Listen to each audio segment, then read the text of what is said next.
Hey, there we go. Hey, folks, thanks for tuning in to the Bamf podcast. This is our special weekend edition of Savage Bamf, where we talk about all things related to the world of Savage Worlds. Before we get started, here is our contractually obligated intro music.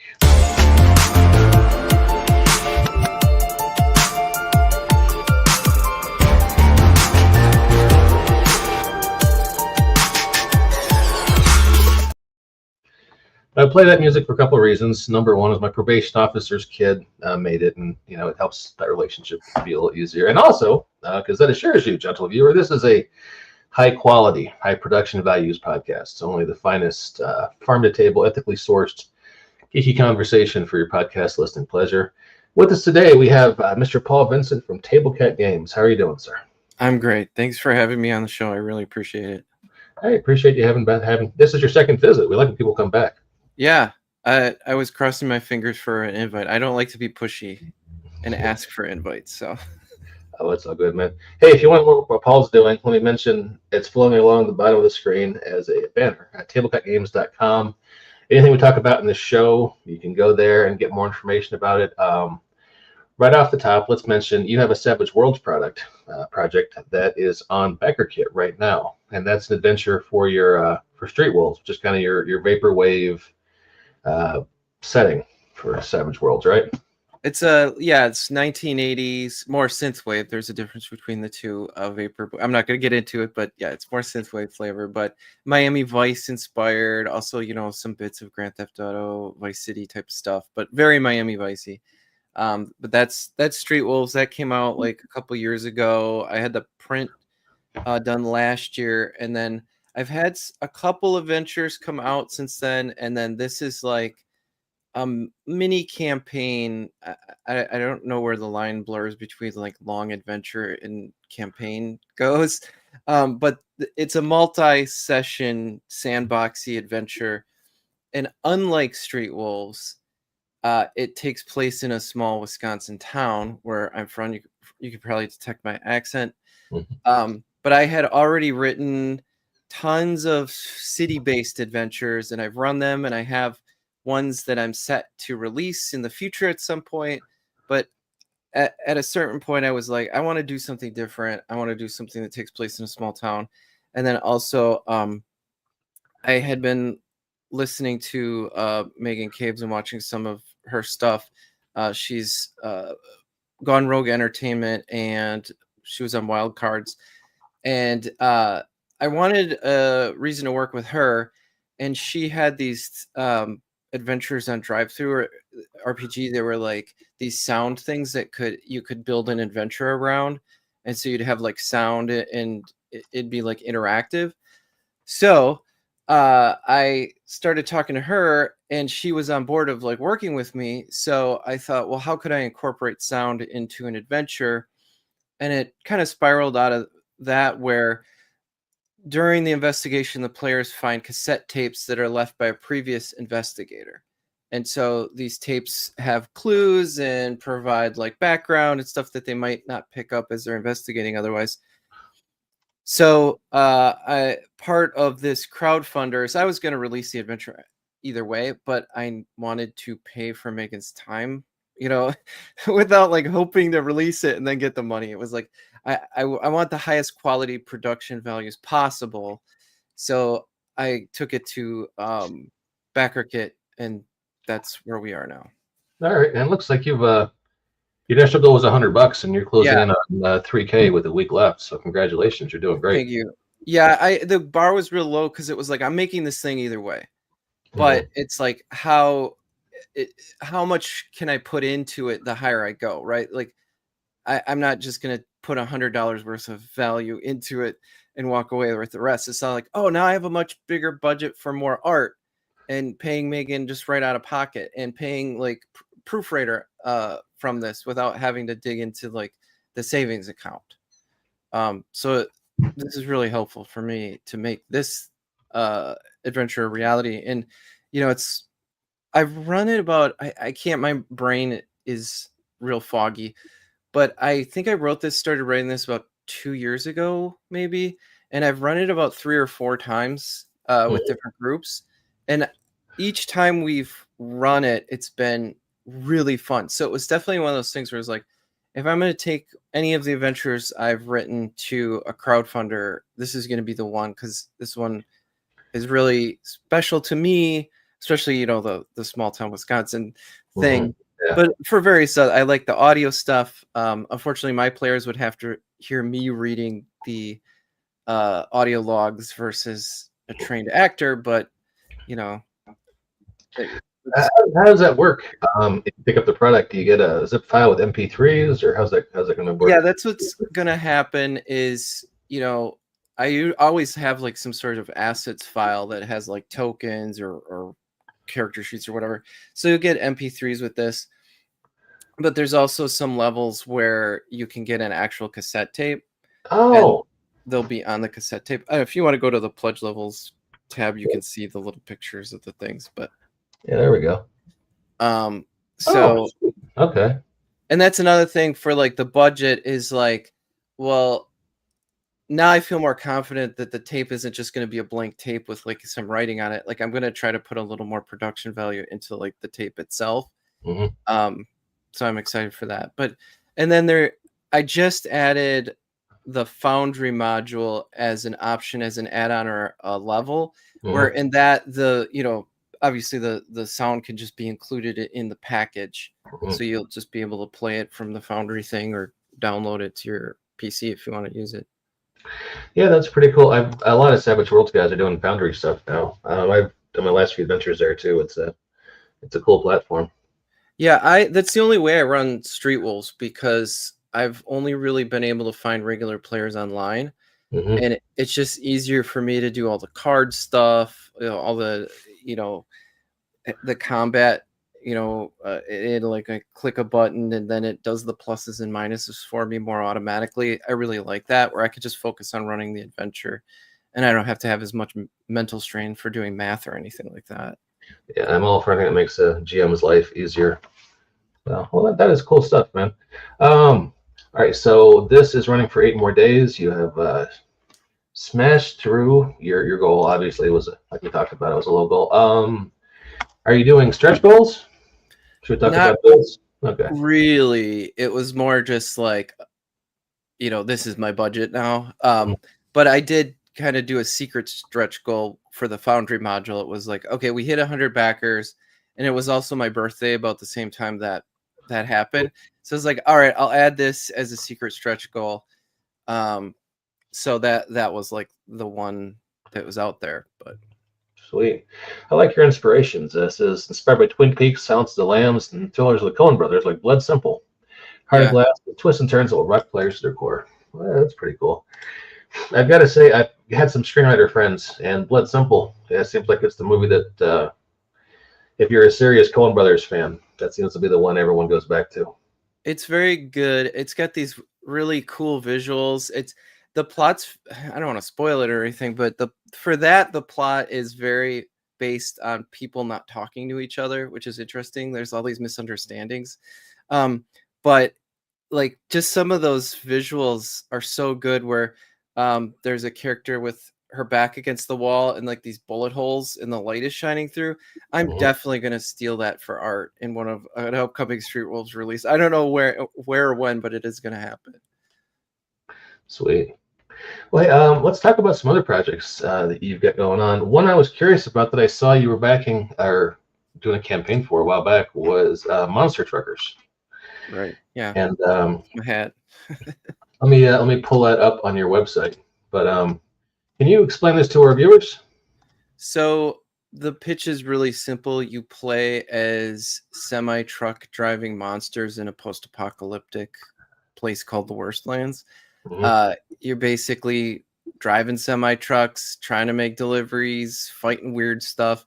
It's kind of like one of these settings where there's just a lot of things are possible. Like there's mutant turkeys and gremlins and weird weapons of war and stuff.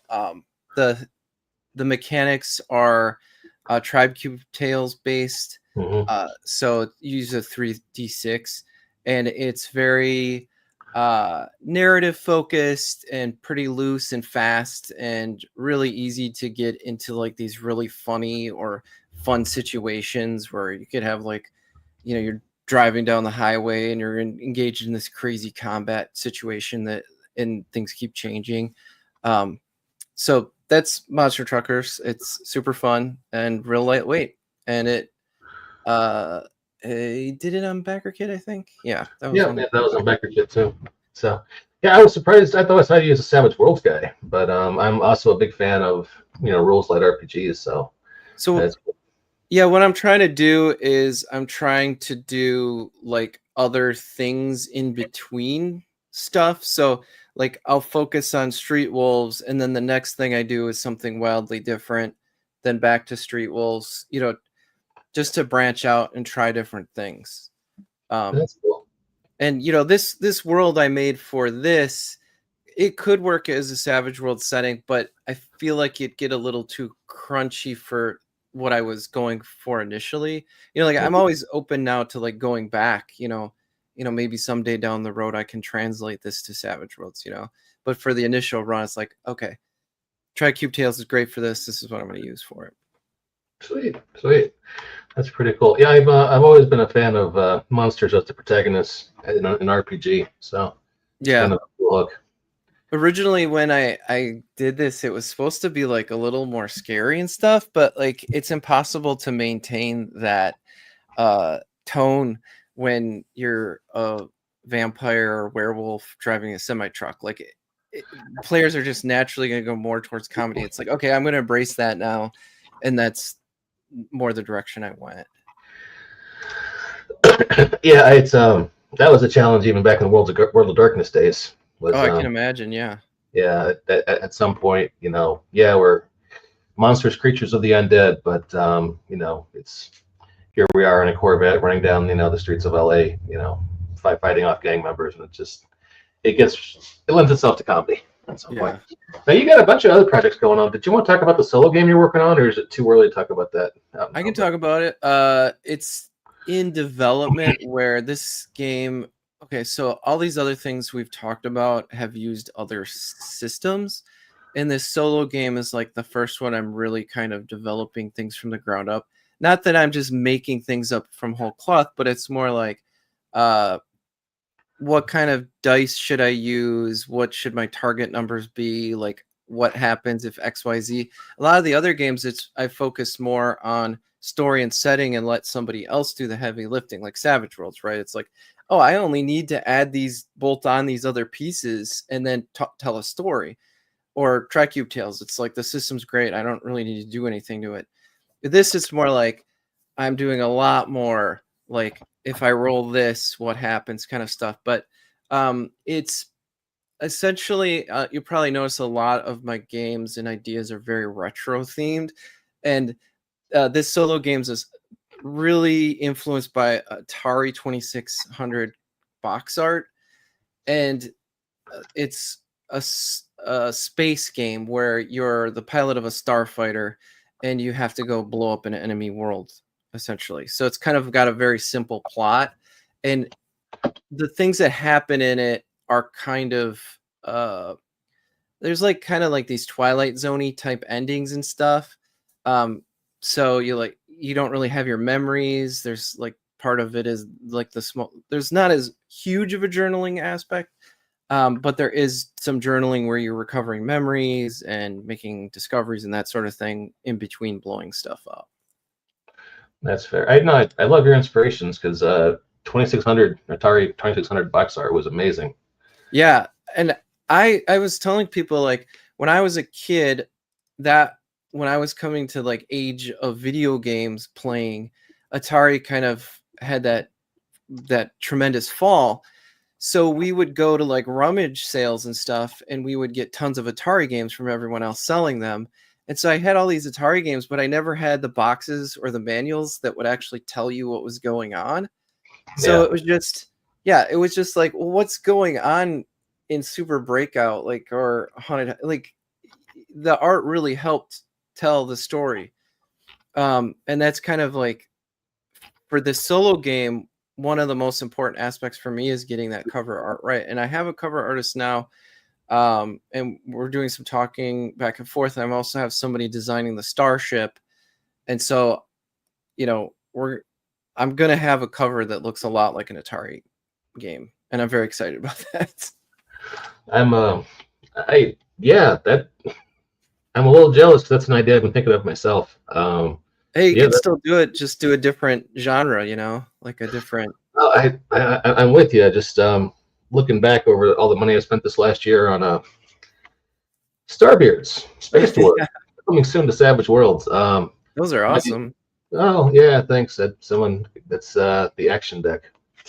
It's I was gonna launch the backer kit campaign this year, but there was some drama in the world of Savage Worlds that we won't discuss here, so I had to Yeah. on the road to January. But anyway, point being is I might need to take a rest from art heavy projects.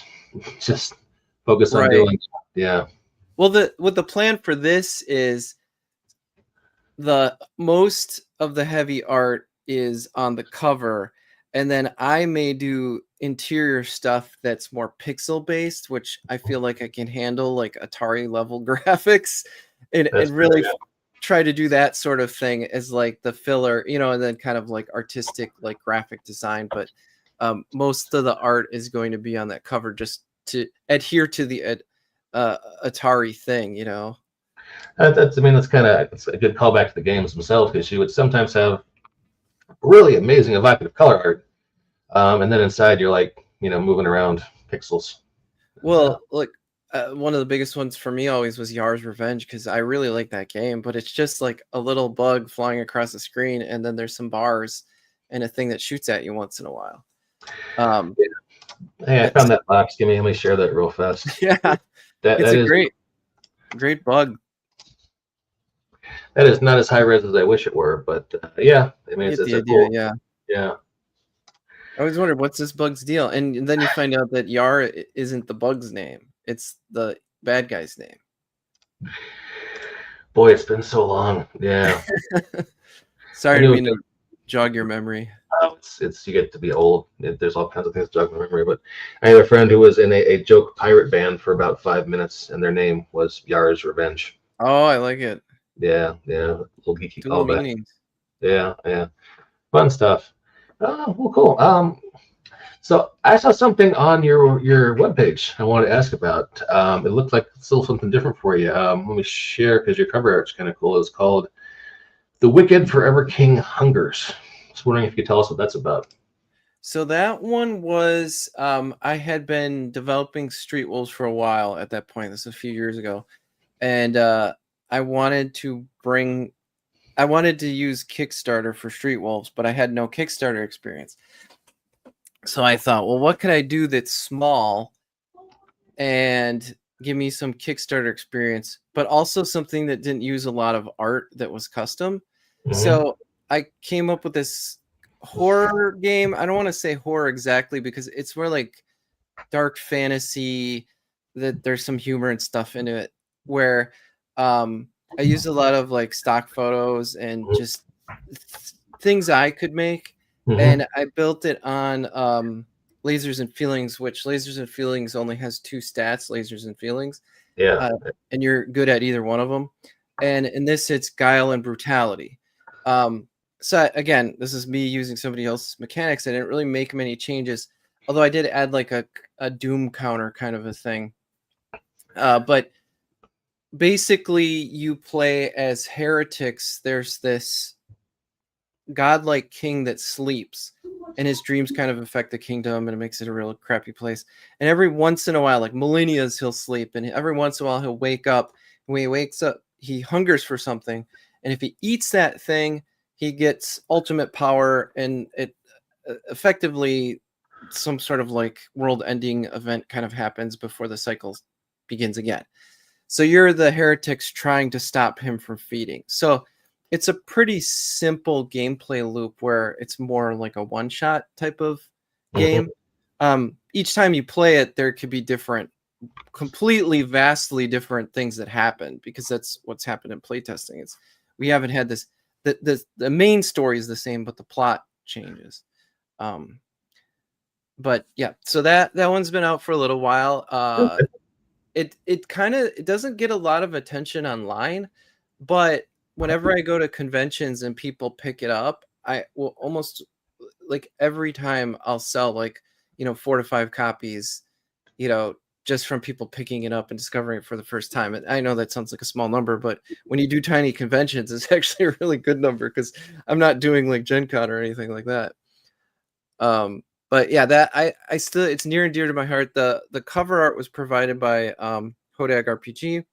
Mhm. Great person, cool OSR style art. So yeah. Oh, that's pretty cool. I'm a big fan of Lasers and Feelings. Okay, cool. Yeah, sometimes it's just the right level of jump into something. Those sort of that kind of simple rules. So It's very palate cleansing where you could get off of a heavy game and it's like, well, let's just do this thing and we'll have like some crazy fun, and then we'll go back to our whatever campaign where we're really struggling. yeah, it's a good game for like, okay, Bob, who's the healer, couldn't make it tonight. We got a big mission. We can't do without a healer. So let's play Lizard and Feeling Sack. Yeah, it's really easy to come up with like a scenario. Like in Forever King, it's like you just roll on a couple tables and then you're good to go. Yeah, that's good stuff. All right, well, hey, one more time. Heart of Glass, a Street Wolves adventure, is on Backer Kit right now, and a lot of cool swag you can get with it. You can get actual cassette tapes, and you got 8 more days to jump on it. Looks like it's a lot of fun. And in the add-ons, I'm the ultimate salesperson here, I guess. In the Yeah. add-ons, there are a lot of my previous stuff for Street Wolves, and even Forever King's in there too. That's on sale, so you can get the hardcover on sale. You can get the other adventures. Oh. The remaining, how many? 2 packs of bennies. I'm never making those again. So once those are gone, they're gone. That's fair. Oh, all right. So this is the perfect entry point for Street Wolves. If you want to get on, this is where you can get everything at a good price. Well, if you go to the pledge levels, the top one is like $35 off because it's got like all the books that I've published with Heart of Glass and the tape. Okay. Yeah, so that's a pretty good deal. Everything for $100. Wow. I feel a little scuzzy right now making these sales pitches, but I gotta point it out. No, it's marketing is a part of the yeah. the thing you got to do as a publisher. So I feel like, all right, well, that's pretty awesome, man. I look forward to checking this out. I'm gonna back when we get off the air. So. Well, thank you. I appreciate it. Paul, it's a pleasure talking to you again. And to everybody out there, please check out Paul's project. Once again, that's tablecatgames.com. And Paul, I will give you the last word, sir. Thank you for inviting me again. And I don't know, have a happy Thanksgiving coming up. I don't know what else to say. Fair enough. All right, folks, thanks for checking us out on Savage Bamf. And we will catch you hopefully next weekend with more chats with Savage Worlds publishers. So take care.